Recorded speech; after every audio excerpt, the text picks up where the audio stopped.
Wow, man, wow. Smackdown 12/4/2025 just went off the airwaves as of this recording. And we now know what petty Paul Levesque McMahon, the doofus son-in-law, Hunter Hearst Helmsley's ultimate punishment was for LA Knight, because Helmsley just hammered down the final nail in LA Knight's coffin. Because LA Knight just tapped out to Gunther. Now, we all knew that Gunther was winning this tournament. BC has been telling you all year long that Gunther is going to be the final opponent to John Cena. So I told you from the jump, this entire tournament has been a sham. It's an easy way out for Paul Levesque McMahon to not have to put any effort into any of this. He doesn't have to deliver a storyline now between Gunther and John Cena. Just do a tournament for a couple of months, and there's your match. The storyline is the tournament. Sounds pretty easy, right? And sure enough, when it was all said and done, it's just Gunther wins the tournament, and now there's your match for John Cena. Now, alls we were expecting here, because again, you knew LA Knight was losing this. No matter who was in there with Gunther, they were going to lose. Cool. I was more than okay with that. A victory over Jey Uso? Completely unexpected Monday. I'll take it. Less yeeting and more LA Knight winning? Yes, please. But the more we thought about it, we were like, wait a second, something doesn't make sense. Helmsley is too petty. They call him Petty Paul for a reason. I doubt this was just a few weeks of a punishment for LA Knight, and all of a sudden, boom, he's out of the doghouse and he's beating Jey Uso. There's got to be a catch. And by the way, for those that don't know why LA Knight was even in the ultimate doghouse and receiving the ultimate punishment, it's because on his way to the ring, several weeks back, there was a fan with a sign that said, "We want LA Knight, not Jey Uso." LA Knight was pretty pissed off, as he has been for a while now. Backstage, legit. That Uso is getting all of these opportunities, he's getting nothing but shafted. So he grabbed the sign, and he held it up during his entrance live on Raw. Yeah. Check out his booking ever since. So then Monday, something miraculous happened, right? He defeated Jey Uso. Now, yeah, it was a roll-up, like a backslide pinfall. So it was not anything that was decisive. It didn't make LA Knight look that good. But it was a win. And you kind of started to think, wait a second, something doesn't... I mean, we know he's losing to Gunther, but it's got to be a couple of Gunther bombs, right? Javon Evans has kicked out of Gunther bombs. Little Javon Evans. Little, right? He's small. Melo. He's kicked out of Gunther bombs. LA Knight can kick out of a couple. And then you hit him with a third and you call it a day. I'm cool with that. Or if it's going to be the submission, LA Knight passes out. A la Stone Cold Steve Austin, right? Bret Hart's got the sharpshooter locked in, but a character like Austin isn't just going to tap out, nor did he. A character like LA Knight, no, he talks that game. He's the anti-authority. He does it all on his own. He's the last guy you want to see tapping out. So that's not going to happen. But if you do want a submission locked in, then you just have him pass out. No harm, no foul. Gunther goes on to do his thing with John Cena. LA Knight saves somewhat of face. We're still not going to forget this ultimate loss, because LA Knight always makes it to the dance, but he's never allowed on the dance floor. Right? They always invite LA Knight to a dance or two, but they never allow LA Knight to actually dance, participate. So it won't be forgotten. You'll still feel bad for LA Knight, but some face was saved. Guys, I'm not joking at all. So many of you guys do not catch these shows anymore because they're such garbage. So you save yourself a few hours. Playing in traffic would be a better time than watching most of these shows. So BC has you covered. So you tune into BC, you listen to these podcasts, you listen to these reviews, and you find out everything you need to know. That actually happened moments ago. LA Knight tapped out to Gunther. He didn't pass out. They worked on his neck. And then Gunther does a modified submission, cranking back his neck. You're thinking, cool, this will make him pass out a little quicker. Referee either waves his arm or just decides he's passed out. Cool. But you start to think, wait a second, this is Helmsley. This could be one of those teachable moments from Helmsley to one of his wrestlers.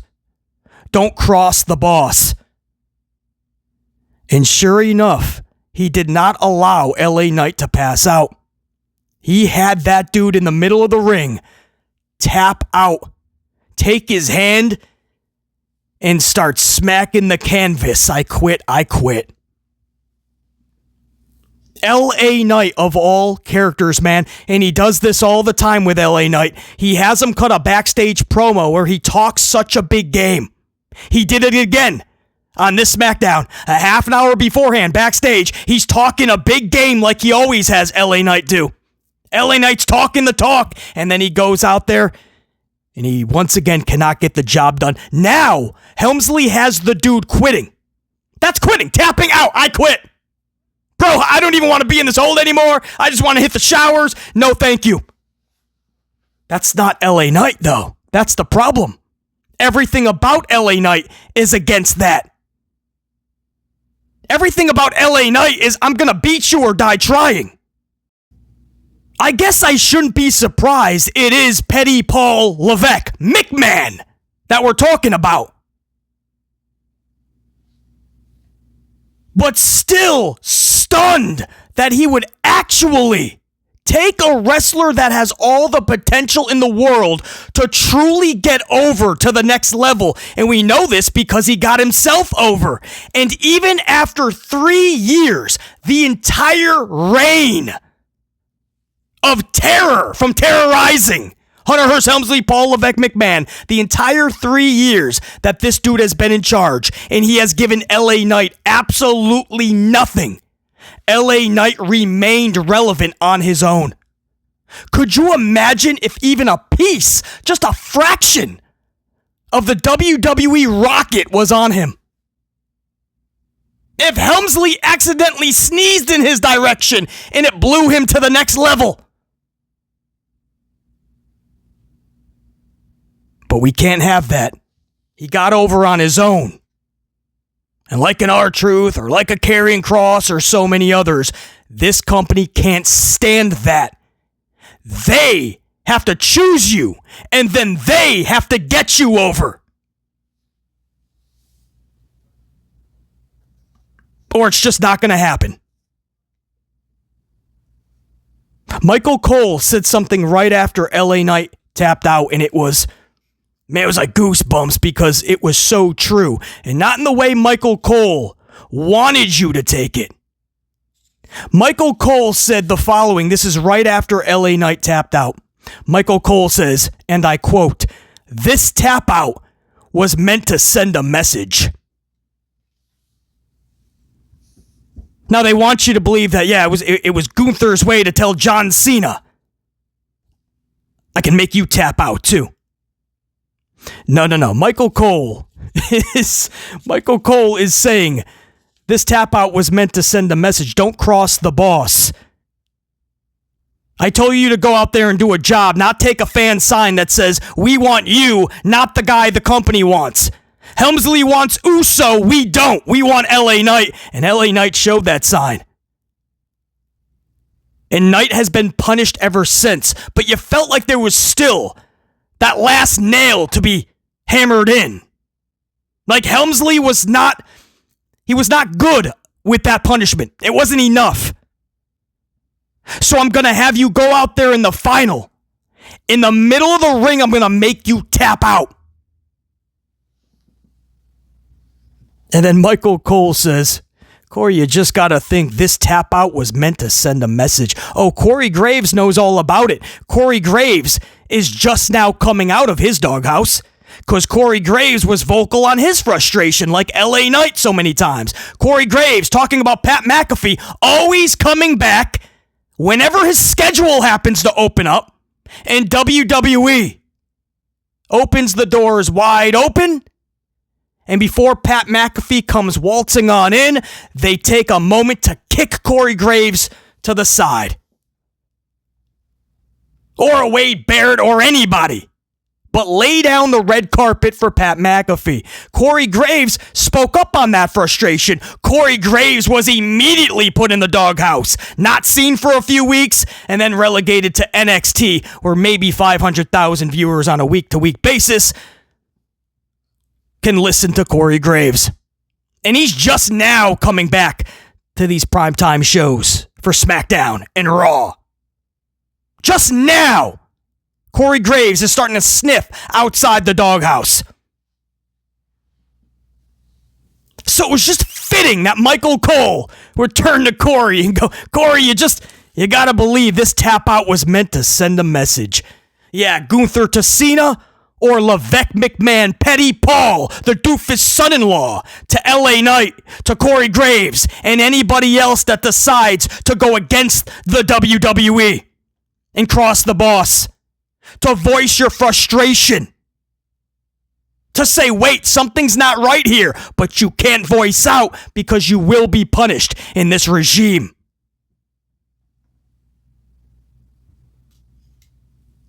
There were so many ways you could have went about this. I don't want to say we were okay with LA Knight losing this match, but we were all expecting it. We all knew it was going to happen.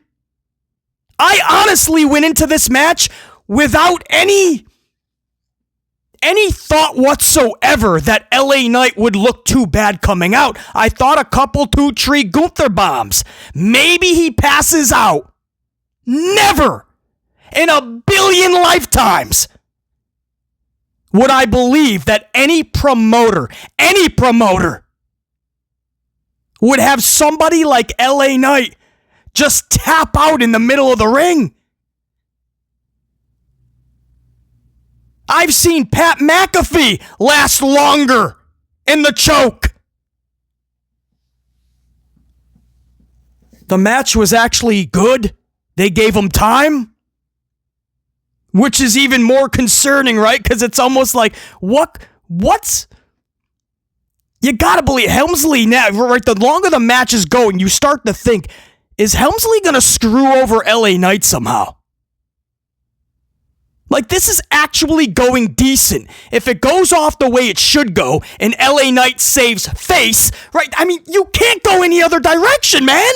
Gunther wins, that's fine. Find a creative way. Or simplistic. Again, couple 2-tree Gunther bombs or a pass out. But never, you have to believe that no promoter on earth, no promoter imaginable would book LA Knight this way, on this night, in that match, especially. No promoter would do that, not even anybody in the 0 to 12 demo, which is who WWE books for. But with their crayons and their coloring books, they would book LA Knight better than this. Because no matter what, okay, you get Gunther to his Cena match, but your main goal as well should be making LA Knight look good in defeat. Save face. Do not make LA Knight look bad. That's all the wrestling world is asking for. I'm pretty sure LA Knight would be asking that. That is how dispensable and expendable LA Knight is to Hunter Hearst Helmsley. Hasn't given him a second look in 3 years and then just says, you know what? We're going to have you tap out middle of the ring. Now I'm going to make Gunther look strong against John Cena. When he's in there with Javon Evans, 16 times it looked like Javon Evans was going to beat Gunther. Melo, who's been dancing around with The Miz most of the year. Melo almost beat Gunther 12 times. Now, all of a sudden, I'm Super Gunther.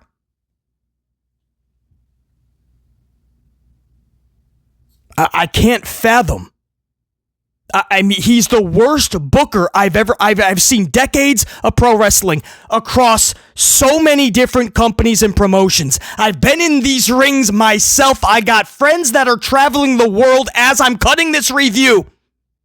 I have never witnessed a booker, a promoter, a boss of professional wrestling this bad. This guy is, to say clueless would be an understatement. He has to be removed.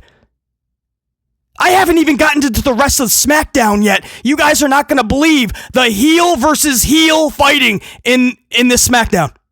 Heels beating up heels the entire night. That's what you always see. Faces versus faces, heels versus heels. LA Knight tapped out. Again, this review is being cut just moments after the show went off the air, so I am trying to fathom this as I'm relaying this information to you guys. As I'm cutting this review, I'm still trying to comprehend and digest what I just witnessed. I just witnessed LA Knight tap out to Gunther. Maybe if Gunther was being built up as this monster the whole year like he should have been, I can absolutely be more on board with this. Maybe. And that's only if LA Knight was being built up properly. I still can't wrap my head around the tap out though. So maybe I take that back. There is no maybe. I would have to take that back. I don't see how you make LA Knight tap out. I don't care if Gunther has been the beast since Big Van Vader. Or when Brock Lesnar was a true beast and not just ripping his jeans and yelling blue underwear or falling in his entrance. When Brock Lesnar was a true beast. Or that Big Van Vader type of beast. When Bam Bam Bigelow was truly Bam Bam. If Gunther was that type of character, I still don't book LA Knight to tap out. I don't. But Gunther should have been booked way better than what he has been. Gunther having 20, 25-minute matches with Melo and Javon Evans and even LA Knight, you don't book Gunther like that.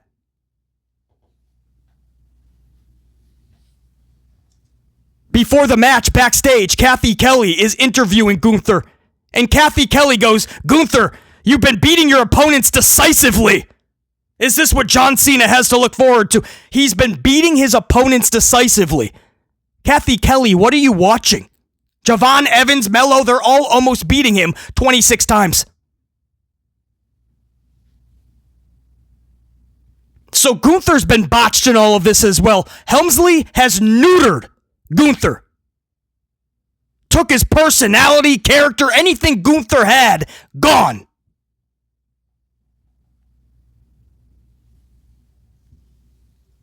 "20-some-odd minutes with Solo Sikoa on Monday.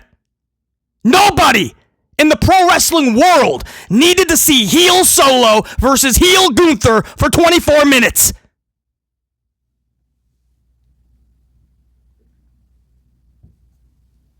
But I just witnessed LA Knight tap out. Man, there was a moment where he's yanking his neck back and he's really selling the neck injury. And I'm like, all right, just pass out, man.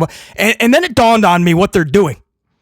As I seen him crank back a little bit more, and LA Knight is not looking like he's gonna, quote, pass out, I knew what Helmsley was telling him to do. He said, you're gonna slam your hand on that canvas. You're gonna quit. You're gonna tap out.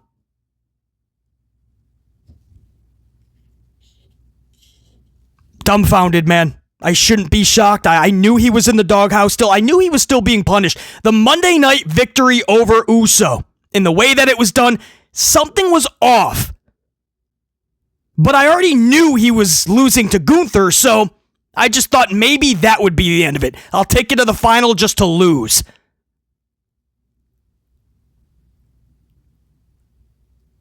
But no, he had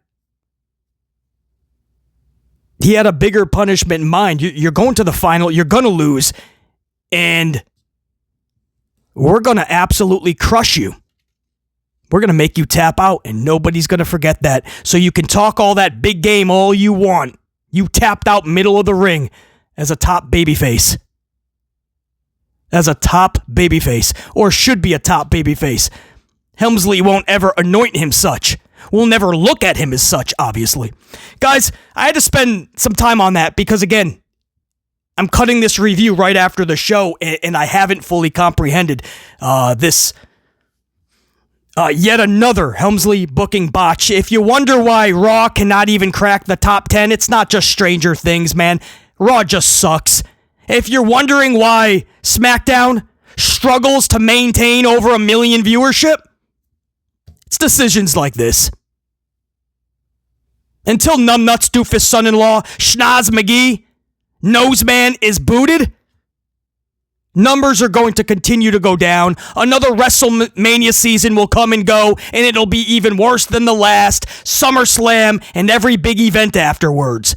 2026 is shaping up to be even worse than 2025, and I don't even know how that's possible because 2025 was the worst creative year in WWE history. That's right. You can include 93, 94, 95, 96. You can include the Doink the Clowns, the Repo Mans, the Papa Shangos, TL Hopper, Duke the Dumpster Drosy, the Body Donnas. I don't care what gimmick. I don't care what the match.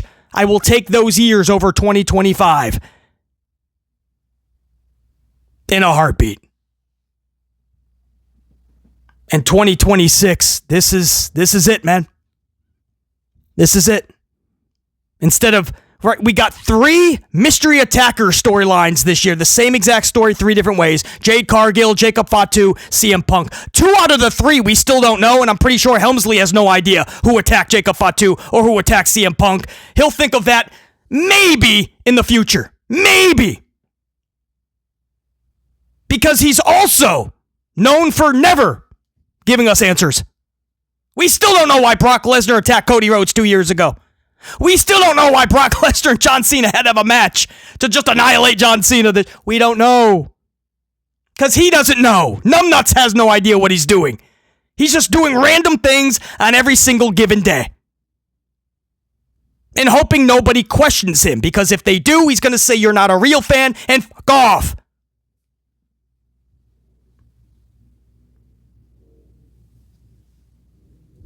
I'll move on. We'll go over the show.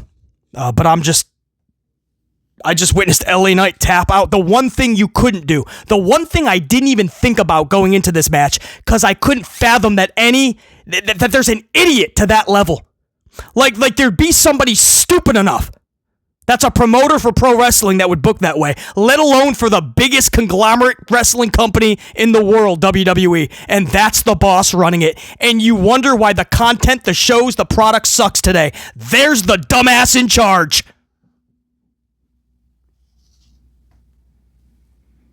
Wow, I'll try over the course of the rest of this review to comprehend it more, and maybe I can speak a little bit more just clear-minded on it. But this show starts off SmackDown 12/4/25. McIntyre arrives in the parking lot. I always love when they start off in the parking lot, man. You could do so much creative things, man. McIntyre arrives in his white pickup. He's got a white shirt on. He's looking fresh. He's looking to get into some maybe fights, maybe cut a promo in the ring, but he's cut off by Nicholas Aldis in security immediately. Like the second he steps out of his truck, there's Aldis yelling at him, "You're suspended!" McIntyre's like, "Come on, Nick, I already was suspended. I was in War Games. My team won. I'm back." Aldis is like, "Get in the truck now, or you ain't ever coming back." McIntyre actually does oblige after a while. He gets back in the truck. Now he still continues to scream back at Aldis. They're still shouting at one another. And behind McIntyre, you see Cody Rhodes enter through the passenger side. And I'm like, if McIntyre just looks in his rear view mirror, or his side mirror, actually, maybe his rear view as well, but if he just looks in his side mirror, man, you could see Cody Rhodes, but he's so focused on Aldis. So I thought this was well done, man. Cody Rhodes sneaks in and just starts beating on McIntyre inside his truck. He even takes his head and slams it into the horn, I believe. Then he starts jamming it next to the window. They get out, they start holding back Cody Rhodes, and McIntyre is able to drive off. thought that was well done. Simplistic, right? You just start in the parking lot, you could have so much more fun than just starting off in the same old tired way in the ring. And then Cody, and they stayed with it. Cody is pissed off, so he enters the arena. He goes through the corridors. At this point, you just have an amplified Cody Rhodes. So he's going like this back way to get through Gorilla and to the ring. And we stay with it the entire time. So after the parking lot beating on McIntyre flies away. We stick with Cody to the ring. Cody again amplified, cuts a promo, begging, pleading Nick Aldis to reinstate Drew McIntyre. And eventually, I think the next segment or two, Aldis does in fact reinstate Drew McIntyre. But I think we all agree, an amplified Cody Rhodes is always better than any other version. 5-piece suit Cody with his smile. Oh, what do you want to talk about? Guys, it can get tired, right? We all agree on that. So when you have an amplified Cody, he's got the cutoff, he's slapping himself, punching himself, he's amplified, he's screaming, and you mix that with the parking lot, the couple minutes in the parking lot starting it all off, I like that. I don't care for any of the actual story. I don't. I've seen Drew McIntyre and Cody Rhodes enough times this year alone. I don't need to see him anymore. I don't. And he's suspended, but then all of a sudden he's in War Games, but then he's back, but told he's still suspended, but then a segment later he's reinstated. I can't keep up, and I don't think WWE can. If you confuse your audience, you lose your audience. So I don't care about this story at all, but the segment, well done. I wish I did care about the story. I wish I did care about Drew and Cody a little bit more, or a lot bit more, because then I'd really be into it. But I'm always fair on this channel in these reviews. So I always tell you guys, if I see something that I thought was actually well done, even if simplistic, I'm going to spend a minute or two on it for sure, bare minimum. This was well done. I just wish I cared more about it. But that seems to be most things in WWE, man. Backstage, Tommaso Ciampa is wearing a shirt that says, "Don't call me a jackass." No, that's a real thing, man. That's Tommaso's new merchandise. I knew, was it a week or 2 weeks ago? When somebody, I forgot who, because it was more than forgettable, called him a jackass, and they made it a thing. And I was like, oh, that's going to be on a shirt because WWE, this is what they do. They'll take the most non-cool thing under the sun. Like anything that is like the direct opposite of cool, and they'll put it on a shirt because they'll think it's cool. Don't call me a jackass. Tommaso Ciampa is walking around with a shirt that says, "Don't call me a jackass." Who's buying that? If you take your kid to see a WWE show, are you buying that for yourself? You're in the 18 to 49 demo. I guess if you have a kid, you're a little bit more than the 18 side. Late 20s, early 30s demo? You're bringing your kid. Are you buying that for yourself? Don't call me a jackass. Is that for the wifey? Your neighbor? Your buddy when you go to the office? Or just to wear in the coffee shop? Gonna walk to go get your coffee, you're standing in line. Don't call me a jackass. And it's big, ugly letters, guys. It takes up the whole front of the shirt. It's not like small print. Just like, you remember like the Austin What shirt? But just picture, "Don't call me a jackass." You gonna buy that for yourself? Or are you buying it for your kid? Is your kid gonna tell you he wants that? Dad, with all the merchandise, I want the "Don't call me a jackass" shirt. I'm gonna wear it to school and all my buddies, we're gonna have a good giggle. Hey, did you guys see Timmy's new shirt? It says, "Don't call me a jackass." Dude, where'd you get it? WWEshop.com? Yeah, but hurry up. They're saying it's selling out fast. You feel bad for these dudes, man.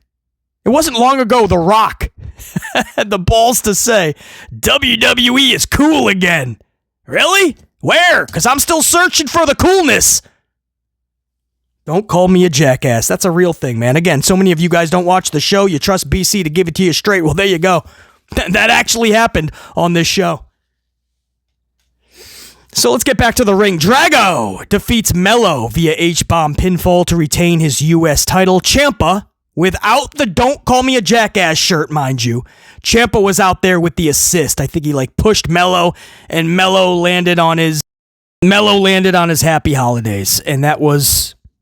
And I guess the whole thing is Drago didn't see that though, so then he delivers his H-bomb, and then afterwards, Dragunov realized, oh, wait a second, Ciampa did that. So Dragunov, in a fit of rage afterwards, as he's going to the back because he found out he didn't win honorably, he's screaming, and all of a sudden you hear him go, what a jackass! They actually have Dragunov calling Tommaso a jackass. Because that's the new thing now. Everybody has to go around calling Ciampa a jackass because they're really going to try to get the jackass t-shirt over. They're going to try to get Tommaso as a jackass over. So now Dragunov is sounding like a jackass. Oh, and if you're wondering why Tommaso interfered and dropped Melo on his happy holidays, it's because Melo backstage called Tommaso. Yeah, you got it. He called Tommaso a jackass backstage. So Tommaso got pissed off. Yeah, I hear you, man. Listen, I'm just relaying this. This is a review. I hear you. I'm not the one that wrote this, man. I hear you. You're right now thinking, this can't be this bad, is it? Yes, it is. That's what I'm trying to tell you, man. It's this bad.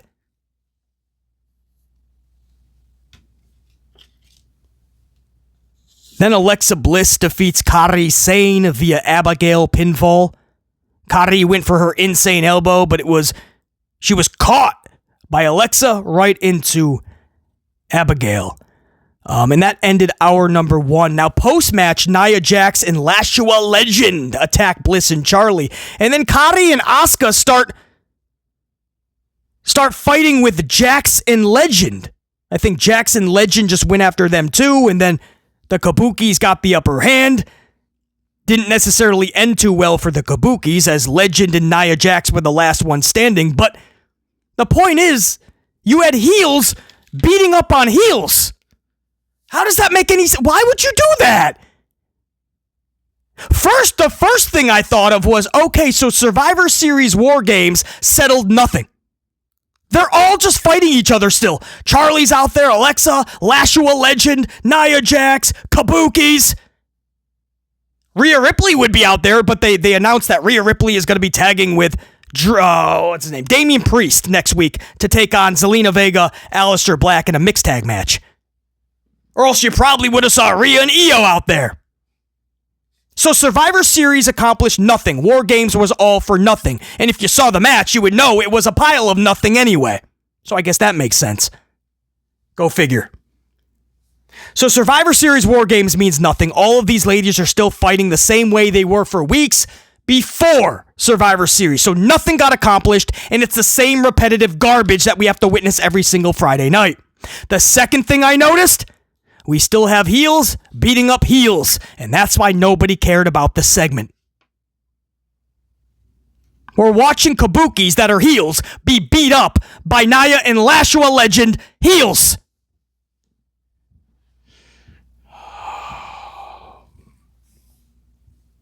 And I really do wish that I could just tell you, hey, at least that was it for heel on heel violence. But nope, because next up, Jade Cargill defeated Alba Fire in roughly 3 minutes via Jaded pinfall.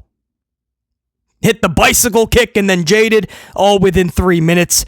Jade Cargill defeats Alba Fire. Now, in the middle of those 3 minutes, Julia and Kiana James come out and they take out Chelsea Green. They brawl all the way to the back. Think about that, please. Let's sum this up again. Jade Cargill is taking on Alba Fire in a match and beats Alba in 3 minutes.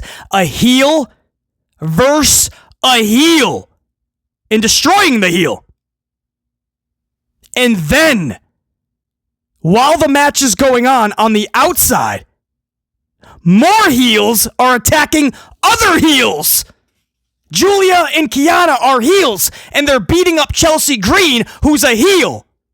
Because don't forget, Chelsea Green won that title by beating Julia, who was a heel, via roll-up, by the way. And her foot was on the rope, so she out-heeled a heel. And then Julia was gone for weeks. This is the booking from Helmsley, guys.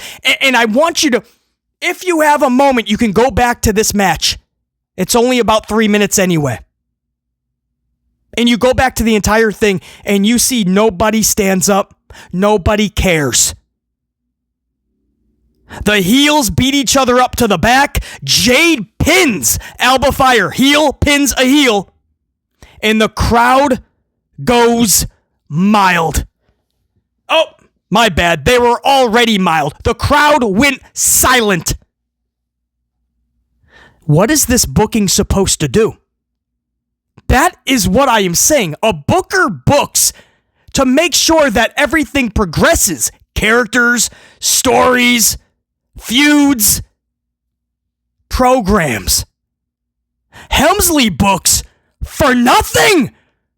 Literally nothing gets accomplished with Hunter Hearst Helmsley. Are you guys seeing this? Listen to the crowd reaction. They didn't know what this was about. And these are the fans that pay thousands of dollars to show up and participate for anything. You'd have to really be bad to get the crowd that is there live to be confused and to start questioning what they're watching. I couldn't fathom what I was witnessing. There was not one face in this entire segment. Heels are beating other heels up outside, and a heel is defeating a heel, and the crowd could not be any more silent. That actually happened, guys. And this guy still has a job as the boss of WWE. He's playing the role of Vince McMahon. He thinks he's the god of professional wrestling. And he's the stupidest person you'll probably ever come across in professional wrestling. Maybe in life in general. I mean, this guy is an absolute doofus. CM Punk nailed it. Whether you like CM Punk or not, I hear you.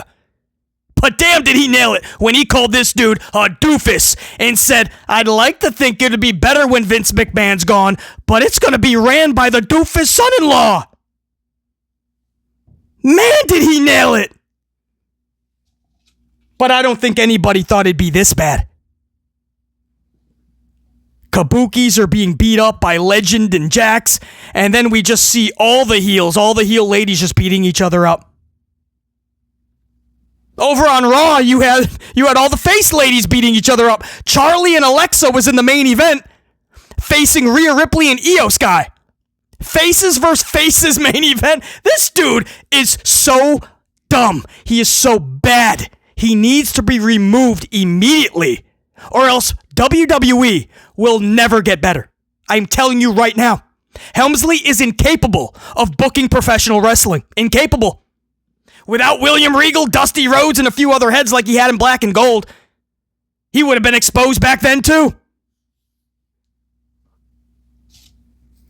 Wow, I'm still trying to comprehend that actually, man. I knew I was like, wow, in the moment, but now that I'm talking about it, again, the show just went off the air, by this point, half an hour or so ago, something like that. I'm still trying to comprehend that. How just for over a half an hour, we just saw heels beating up heels.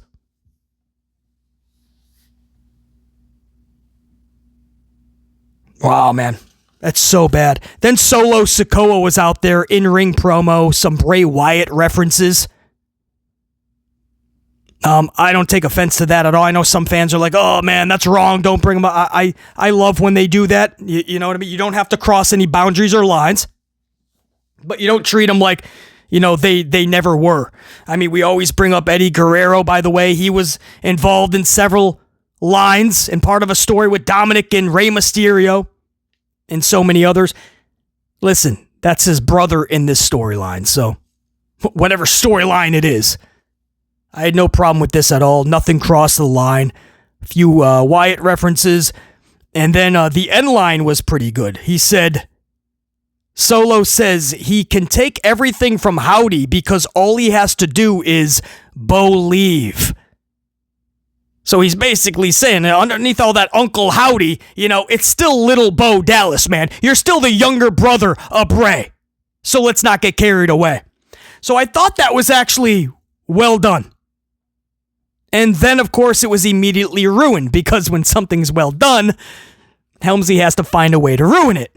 So we immediately get the Wyatts showing up, and you guessed it, brawl! They brawled. How many times have you guys seen MFTs and Wyatts brawl, right? 112 times, roughly? Exactly.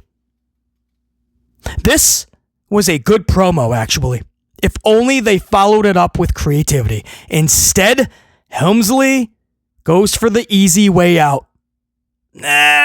Brawl! How's that fun? So when it was all said and done, the heels hightailed it, and the Wyatts are standing tall in the ring. But Solo just gave that promo, man. He talked a big game, and then he's running away a minute later. Then what was the promo for? This is what I mean. I can't say it enough, but every segment I have to reiterate. Hunter Hearst Helmsley is so bad at this. It was a good heel promo. Solo, he did good. It made you go, all right, he's got some conviction in his words. All right, we'll see where this leads next week or when. No, immediately, there's the Wyatts, they're brawling, and there go Solo and the MFTs. They're running away. Skip the showers, jump in the vehicles, we're out of here. Forget all the words I just said. I believe that we are on our way out. Check you. Sorry, Howdy. Sorry, Wyatts. We gone. What was the Why did we waste 5 minutes on the promo then if you're just running away? I believe this was absolutely stupid. And then we went into the main event. Gunther versus LA Knight. The winner goes on to face John Cena in the last matchup of Cena's career, December 13th, Saturday night's main event. Gunther was always going to win this match. That's exactly what happened. No surprise here at all.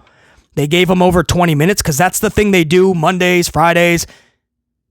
It's a filler to Helmsley. Trust me, he's not like, oh, go out there and put on a wrestling exhibition. He's like, hey, if you guys can kill 25 minutes, that's 1/4 of the show. Awesome! That's how he's looking at it. So they gave him time in this match, absolutely. And Gunther does end up winning. And the way he won is unacceptable, man. He tapped out LA Knight. BC, man, they had to make Gunther look strong. It sucks what happened tonight, but they had to make him look ultra strong. They had months. I mean, he was ready to return for months.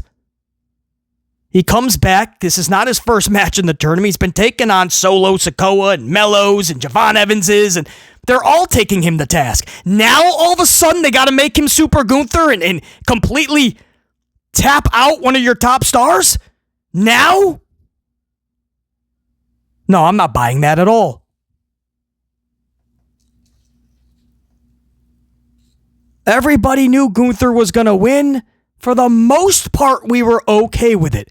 It's not even what we were asking.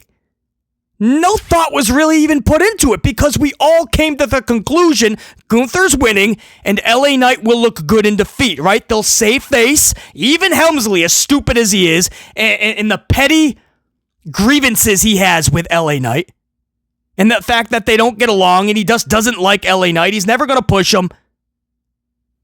But even with all that, and even that, though he just got out of the doghouse, or he's kind of still in it like Corey Graves, he was recently punished. Maybe he's still being punished, but you gotta believe Helmsley will at least protect him in the finish. Nope. Petty Paul strikes again. We're gonna have you tap out middle of the ring. And this is an FU to the fans too. This is how petty Paul Levesque McMahon is. Because in his mind, he's honestly thinking, guys, he was a wrestler for decades. We all followed his career. Trust me, we all know how Helmsley is, man. The wrestlers that he was with through all the years will tell you how petty this dude is. In his mind, his way of thinking is, okay, you wanted LA Knight and not Jey Uso? Well, there you go. Is that what you wanted? Because I promise you, Jey Uso was never going to tap out in the middle of the ring to Gunther. He never was. LA Knight? Oh yeah, That's the reason he was there. That's your SmackDown 12/4/2025, guys. I'm going to try to comprehend more of this on the next upload that we cut. Deadline is coming up. They announced a few matchups, actually. Cody Rhodes said the winner at Deadline between Obafemi and Ricky Starks, whatever you want to call this dude. The winner of that's going to take on Cody at Saturday night's main event, same night as John Cena Gunther. So that should be interesting between Oba and Saints. Either one of those matches is really good with Cody, but Ricky Saints is really good friends with Cody. So that's the match I'd look forward to even more. But Oba and Cody, that'd be really good too. And then for the ladies, Bayley is going to be taking on Sol Ruca at Saturday night's main event as well. So Deadline looks to be stacked. I don't know if I'm going to do a full review, but I definitely will talk Deadline. The next upload that I cut for you guys. And hopefully I will have some more thoughts when I comprehend and digest this a little bit more with LA Knight and Gunther. But no, that's not how you do LA Knight. He was done filthy, man. The one thing you couldn't do, because it's more important than making Gunther look strong, the one thing you couldn't do is make LA Knight tap out, because that makes him look so weak, you can't rebound from this. I'm telling you guys. Like if Stone Cold, when he was bleeding profusely against Bret Hart, I forgot what event that was. I think WrestleMania, but for some reason I want to say Survivor Series. Maybe it was WrestleMania 13. But Bret Hart had him in that sharpshooter. I think that was the double turn. And Steve Austin was not tapping out. You're going to have to make him pass out because the character called for it and the situation called for it. Gunther still could have looked badass by passing out LA Knight. I'm not letting go. Your lights are going out.